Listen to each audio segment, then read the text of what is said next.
Why is Jibril alayhi salam mentioned separately in this ayah? The angels rise up and so does Ar-Ruh. So they say that this is because of his, excellent status, his, unique status with Allah. And we find that in the Quran also, Allah has given him a unique status, So, عند ذي العرش مكين مطاع ثم أمين, and other places in the Quran where Jibril alayhi salam has been given a very particular status. And so perhaps that's the reason he's been mentioned separately. I'll share my thoughts on that at the end after I share some things from the Mufassirun with you.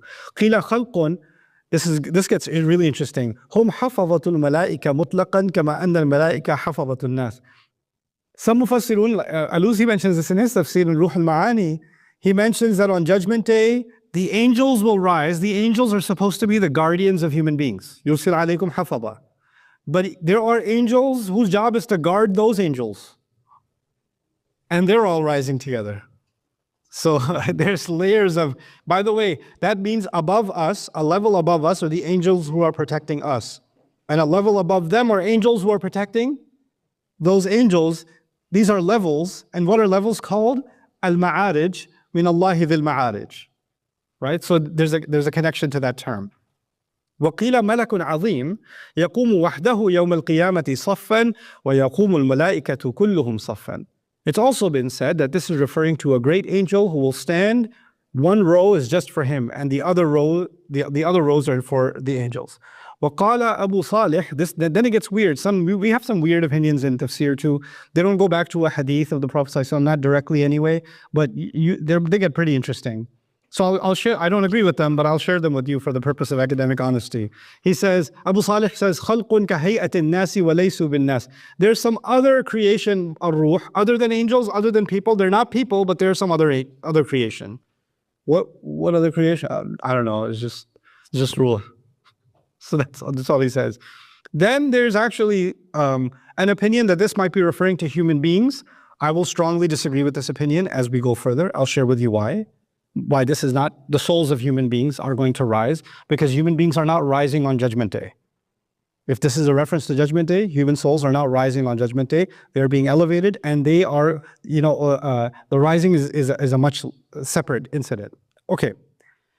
But then, I don't know if I put that in my notes or I was so disturbed that I removed it. But Imam Razi mentions, I think. Oh yeah, there it is. وَعِنْدَ هَذَا قَالَ بَعْضُ الْمُكَاشِفِينَ. So some people that are more spiritually inclined, we have a Sufi tradition in Islam, right? So some of those Sufi philosophers looked at this ayah and they came up with this notion. I don't know the origin. I really don't know the origin. But I wanted to mention this with you because this is also found in our tradition.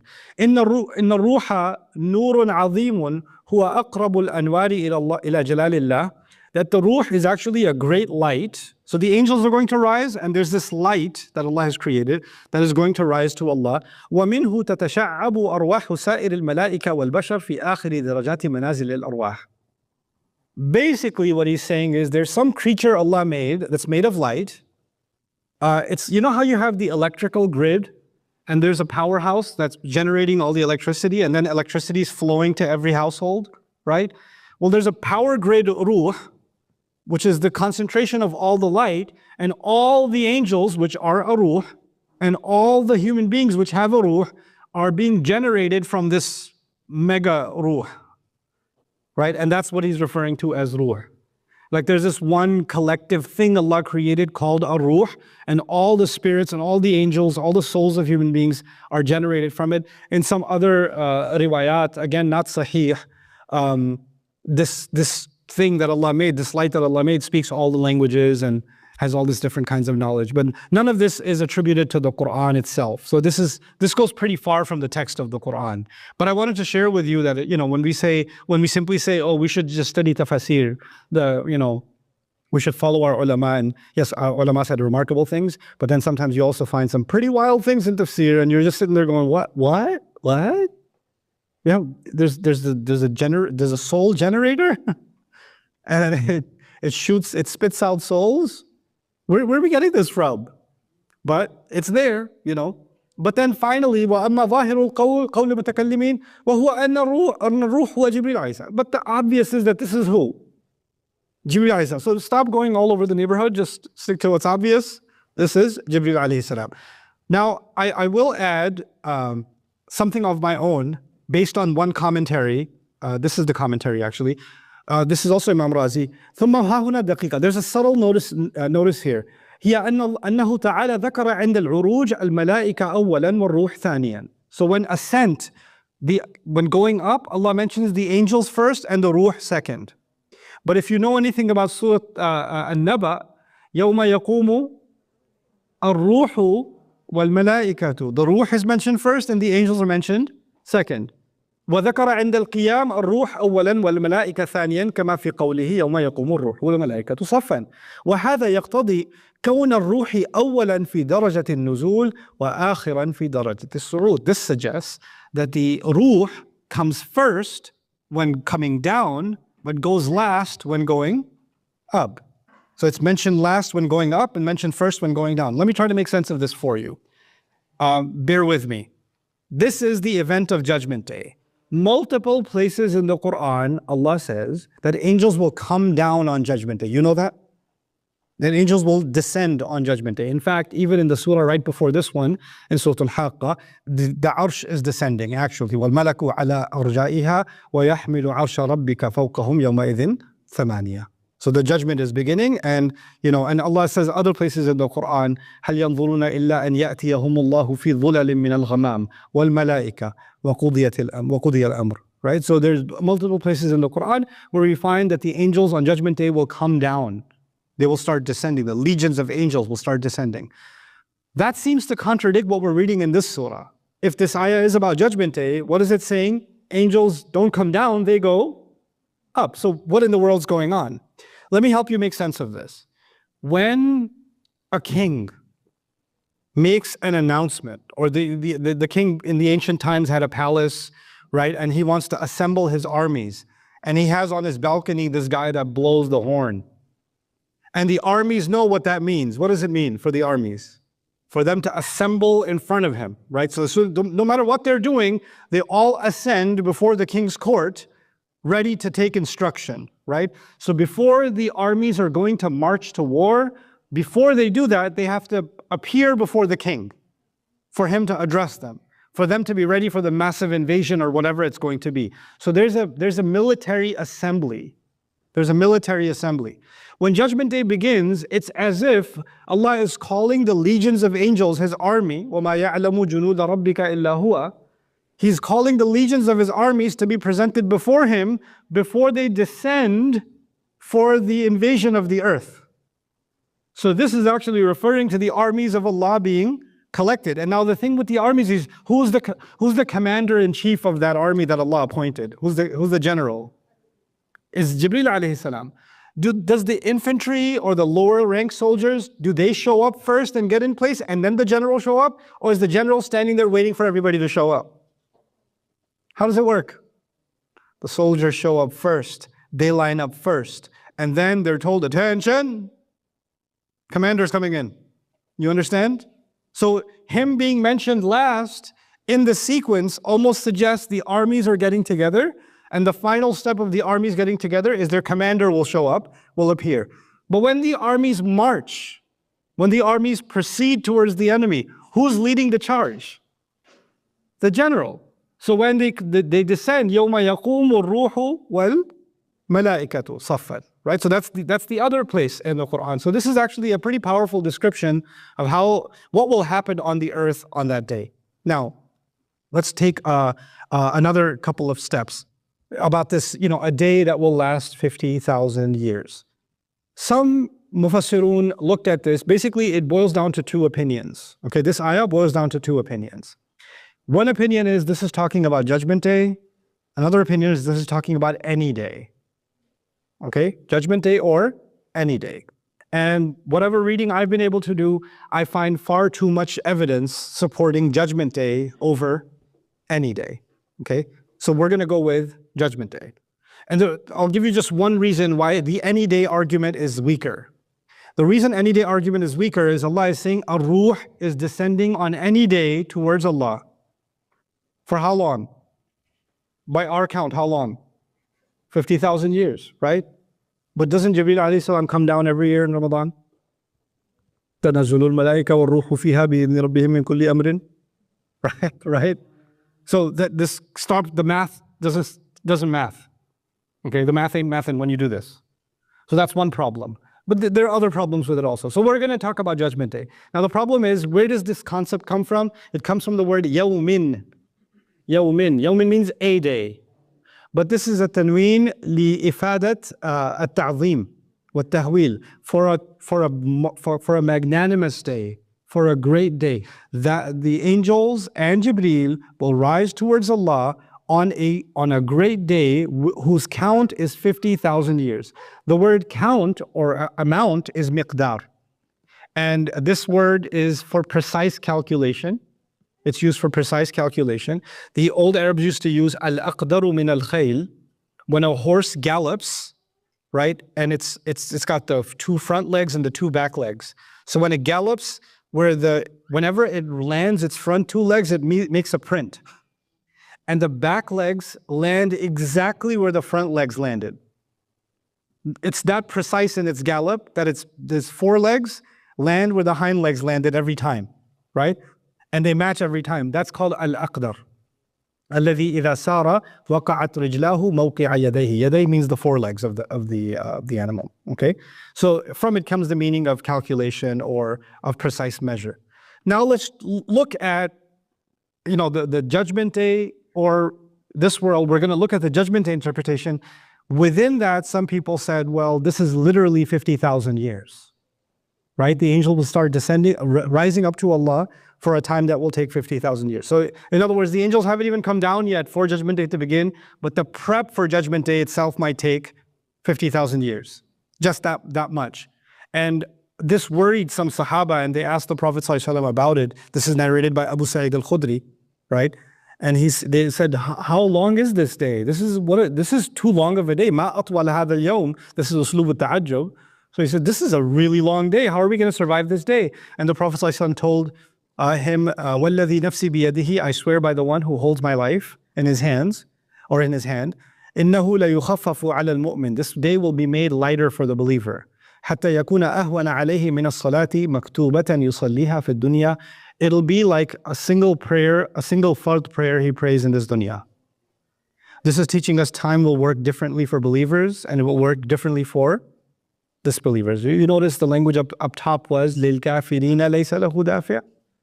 So the long, exhaustive expanse of Judgment Day is actually focused on the disbeliever, and Rasulullah ﷺ is telling us that for the believer, it will actually feel like a very short period of time, right? So it's even time will feel different. Time will feel different. By the way, if you're having a bad time, time slows down. And if you're having a good time speeds up, right? Believers on Judgment Day, I'm pretty sure, they're in the shade of Allah, they're al-akhilla on that day. Allah is their wali on that day. Yes, there'll be some nervousness, but after that, they're having a good old time. But, the kuffar, it's a different story. In fact, if you look at the description of kuffar on Judgment Day, they sound as if they're already in hell. Even though they're not in hell yet, they sound like they are. Okay? Now, on the 50,000 years, وَهُوَ عَلَى ظَاهِرِهِ وَحَقِيقَتِهِ وَإِنَّ فِي ذَلِكَ الْيَوْمِ 50 مَوْطِنًا كُلُّ مَوْطِنٍ أَلْفُ سَنَةٍ مِنْ سِنِّيِ الدُّنْيا أي حقيقة. Meaning, some people took this literally and said, this day with Allah will be made of 50 hours, or 50 moments, if you want, 50 sections. Each section is 1,000 years. And that's what makes it 50,000. Now, let me just put things in perspective for those of you who have not thought about this kind of thing before. Allah says Allah created the heavens and the earth in how long? 6 days. Fi sittati ayyam, right? Now, for us, a day is how many hours? How do we calculate the day? The full rotation of what? The earth. If the skies are being created in a day, and we measure a day based on the earth's relationship with the sun, isn't that true? Okay. When the entire universe is being created, the sun is barely a speck, isn't it? The sun's not even a significant body in the larger scape of the known, just the known universe, right?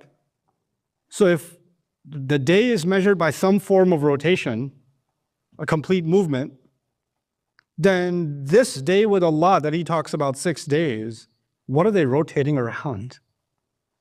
Right? And that must be a much bigger rotation than the one we can imagine. You understand? So even though Allah is using the word day, you can't really think about the word day the way we think about our day. You understand? Because these entities weren't even being created yet. They were in the process of being created while Allah was using the word day. You understand? So the common language is being used, yes, but it's being used to say, yes, there's no, the words for what this actually is beyond my vocabulary and your vocabulary, because we can't think of anything. We can't make words for things that are beyond our perception. So Allah is using words in the Quran that are within our perception, but He's referring to things that are actually far beyond our perception. Still using those words, right? So that's something you have to be mindful of. Now, some interesting commentary on the metaphorical meaning of 50,000 years. المعنى مقدار ما يقضي فيه من الحساب قدر ما يقضي بالعدل في 50,000 سنة من أيام الدنيا وهو مروي عن عكرمة. Ikrimah had an opinion, رضي الله عنه, that this means that, the amount of cases that you would have to judge and finally arrive at a fair judgment, if we ran all those cases continuously nonstop, it would take 50,000 years. And that's what Allah does in a day. Allah will solve 50,000 years worth of cases in a day. Is what he's comparing it to justice, actually. And if you know anything about cases, they take quite a long time. Right? Cases can get pretty drawn out. وَالْعَرَبُ تَصِفُ أَوْقَاتَ الشِّدَّةِ. This is funny, and don't be offended. I didn't make the poetry. This is the Arabs. Okay? I just read it. وَالْعَرَبُ تَصِفُ أَوْقَاتَ الشِّدَّةِ وَالْحُزْنِ بِالطُّولِ. Arabs describe difficult times with long period. وَأَوْقَاتَ الرَّخَاءِ وَالْفَرَحِ بِالْقِصَرِ. And when they're having a good time, they describe it as a short period. Okay? Kind of like time flies when you're having fun. Kind of like that. Here's the poem. وَمِنْ قِصَرِ اللَّيْلِ إِذَا زُرْتِنِي أَشْكُو وَتَشْكِينَ مِنَ الطُّولِ. The guy, he loves this woman and she visits him. It's his wife. We'll just make it halal. This is Jahiliyyah times, but we'll make it halal. So she lives out of town. She lives with her in-laws. Okay, she still lives with her family. They're Pakistani. So she comes and visits for just one night for him. And he says, the night is so short that I complain that it's so short, while you're complaining the night is too long.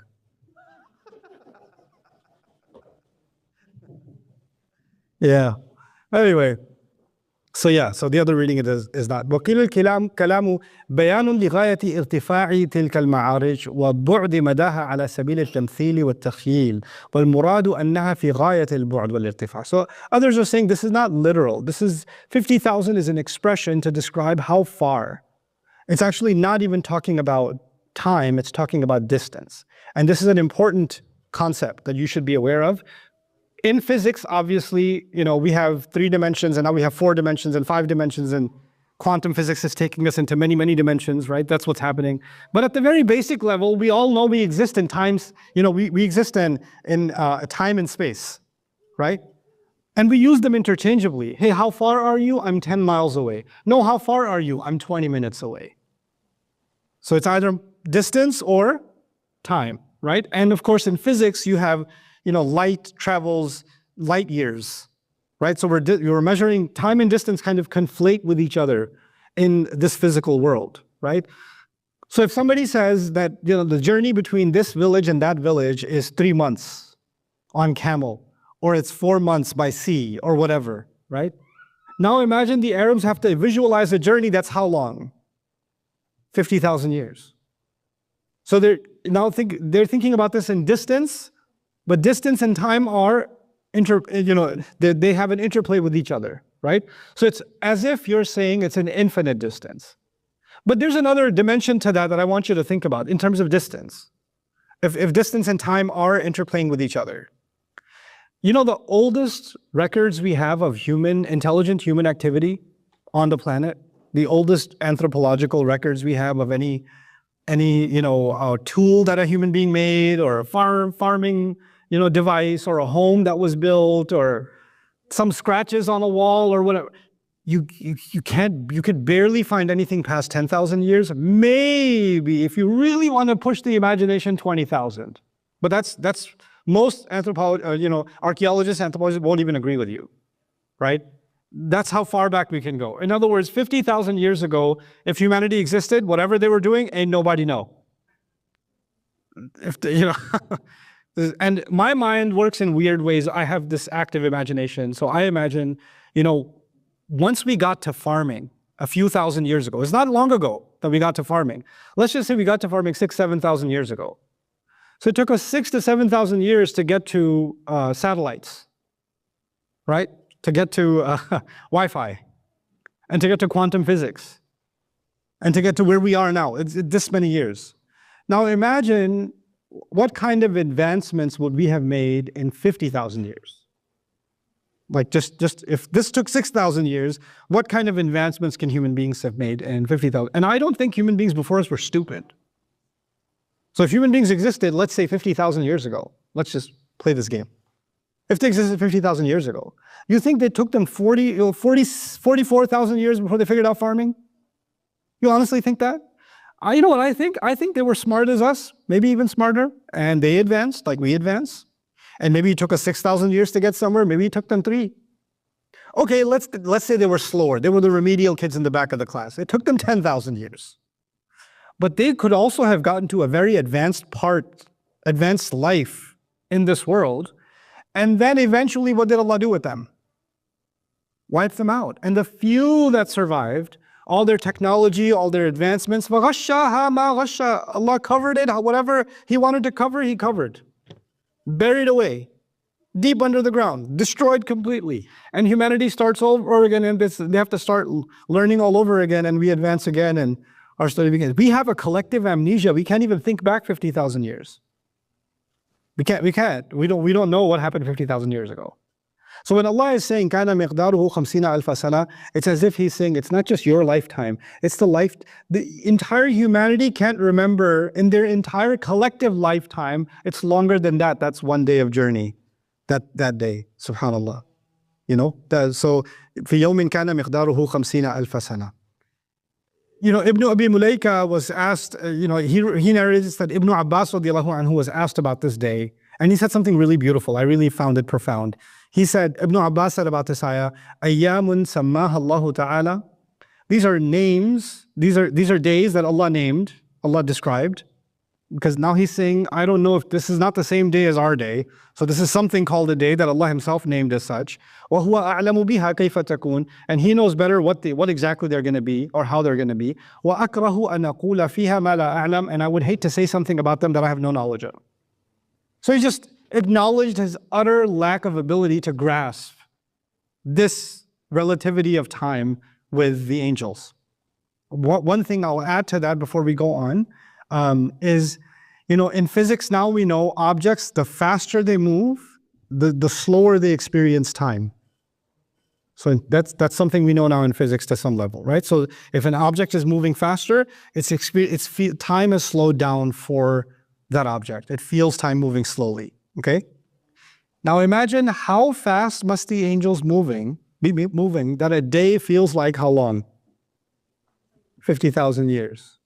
Like this might be a commentary on the unfathomable speed of the angels, that a day's journey to them, time slows down for them so much that it feels like 50,000 years. So time works very differently, and the relativity of time is something that's very clearly, explicitly mentioned in the Book of Allah. Now, okay, there are other places in the Quran where Allah does mention, a day that's the amount of 1,000 years. But you'll notice in those places, مِمَّا تَعُدُّونَ is mentioned. And in this ayah, مِمَّا تَعُدُّونَ is not mentioned, meaning from what you can count. From what you can count. And I would argue, inshallah, when I get to Surah Al-Sajdah one day, I'll describe this in more detail. Those ayat are talking about something else. This ayah is talking about Judgment Day. In fact, those ayat are talking about regular days. This ayah is talking about Judgment Day. So there's a difference between the two. And Surah Al-Hajj is talking about the day in which a punishment arrives in this world, and Surah Al-Sajdah is talking about the day in which Allah's, the planning of Allah on every single day.